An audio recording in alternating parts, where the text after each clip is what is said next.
coming up on the Mission Impossible show. Hey, thank you very much. What an intro. I love that. Thank you. Single post on LinkedIn, it looked like a whole tribe responded. It's amazing. So today I'm just going to ask you a little bit about where you grew up, because I know that you referenced in your book and some other interviews. Why would you not is the answer to that. I went up to about 5'8", and I'm 6 foot tall. I'm a really tall lady.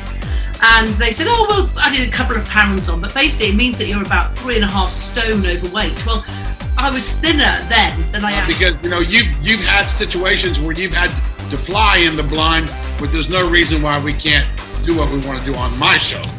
Yeah. In fact, that photo behind you can see one of the ones when I'm really young.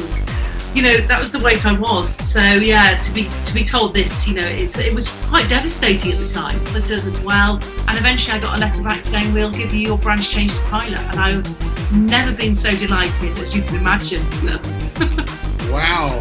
And it's all about that self-belief, that if you can just get people to start thinking a little bit differently about themselves, but also about different roles that are available, and to really crush down these gender stereotypes and cultural stereotypes, to say, you know what, these jobs are available to anybody, and it doesn't matter what your background, where you're from.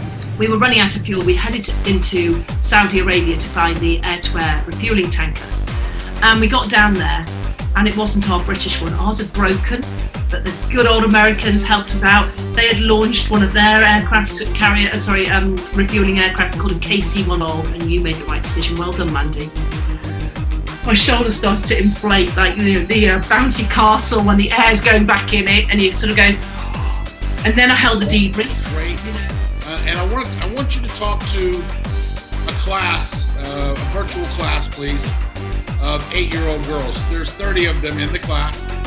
Tell them a little bit about your book and what you think the message that you have for them. An Officer Not a Gentleman. Basically, the reason I wrote it initially was because everyone told me to. I wasn't ever going to write a book for you girls out there, you 8-year-olds. When someone says, can you do something, and you say no, you just say not yet.